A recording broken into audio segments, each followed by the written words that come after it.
قرآن مجید کا سورہ نمبر 10 سورہ یونس۔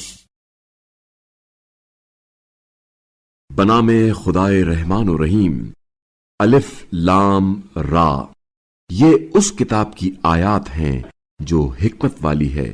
کیا لوگوں کے لیے یہ تعجب کی بات ہے کہ ہم نے خود انہی میں سے ایک شخص کی طرف وحی بھیجی کہ لوگوں کو تنبیہ کرے اور جو ایمان لائیں انہیں بشارت دے کہ ان کے لیے ان کے رب کے پاس سچا مقام ہے۔ اس پر کافروں نے کہا یہ شخص تو بلا شبہ صریح جادوگر ہے۔ یقیناً تمہارا رب وہ اللہ ہے جس نے آسمانوں اور زمین کو 6 دنوں میں پیدا کیا، پھر اس نے عرش پر اقتدار قائم کیا۔ وہ تمام امور کی تدبیر فرماتا ہے، اس کی اجازت کے بغیر کوئی شفاعت کرنے والا نہیں ہے۔ یہی اللہ تو تمہارا رب ہے، بس اس کی عبادت کرو۔ کیا تم نصیحت نہیں لیتے؟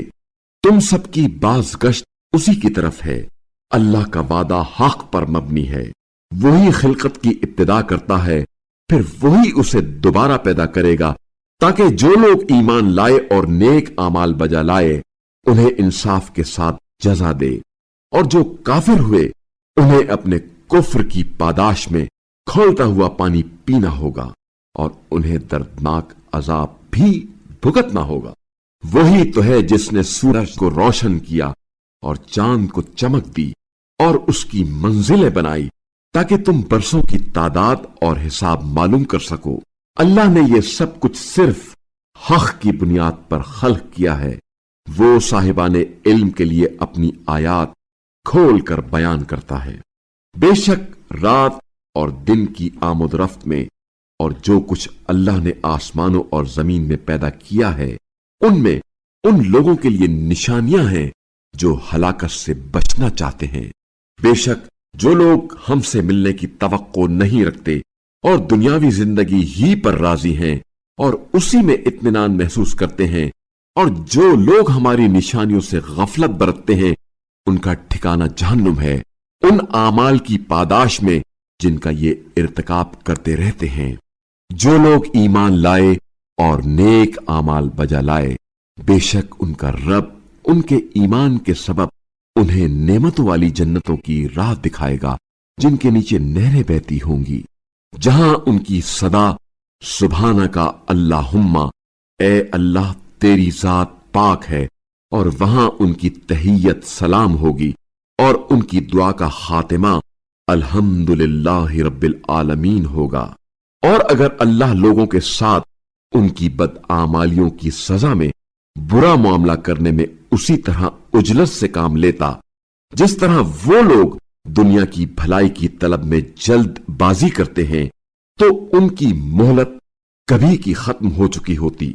لیکن جو ہم سے ملنے کی توقع نہیں رکھتے ہم انہیں مہلت دیے رکھتے ہیں کہ وہ اپنی سرکشی میں بھٹکتے رہیں۔ اور انسان کو جب کوئی تکلیف پہنچتی ہے تو وہ لیٹے بیٹھے اور کھڑے ہمیں پکارتا ہے، پھر جب ہم اس سے تکلیف دور کر دیتے ہیں تو ایسا چل دیتا ہے گویا اس نے کسی تکلیف پر جو اسے پہنچی ہمیں پکارا ہی نہیں۔ حد سے تجاوز کرنے والوں کے لیے ان کے اعمال اسی طرح خوشنما بنا دیے گئے ہیں، اور باتحقیق تم سے پہلی قوموں کو بھی ہم نے اس وقت ہلاک کیا جب وہ ظلم کی مرتکب ہوئی اور ان کے رسول واضح دلائل لے کر ان کے پاس آئے، مگر وہ ایسے نہ تھے کہ ایمان لاتے۔ ہم مجرموں کو ایسے ہی سزا دیتے ہیں۔ پھر ان کے بعد ہم نے زمین میں تمہیں جانشین بنایا تاکہ ہم دیکھیں کہ تم کیسے عمل کرتے ہو، اور جب انہیں ہماری آیات کھول کر سنائی جاتی ہیں تو جو لوگ ہم سے ملنے کی توقع نہیں رکھتے وہ کہتے ہیں اس قرآن کے سوا کوئی اور قرآن لے آؤ یا اسے بدل دو۔ کہہ دیجئے مجھے یہ اختیار نہیں کہ میں اپنی طرف سے اسے بدل دوں، میں تو اس وحی کا تابع ہوں جو میری طرف بھیجی جاتی ہے۔ میں اپنے رب کی نافرمانی کی صورت میں بہت بڑے دن کے عذاب سے ڈرتا ہوں۔ کہہ دیجئے اگر اللہ چاہتا تو میں یہ قرآن تمہیں پڑھ کر نہ سناتا اور نہ ہی اللہ تمہیں اس سے آگاہ کرتا۔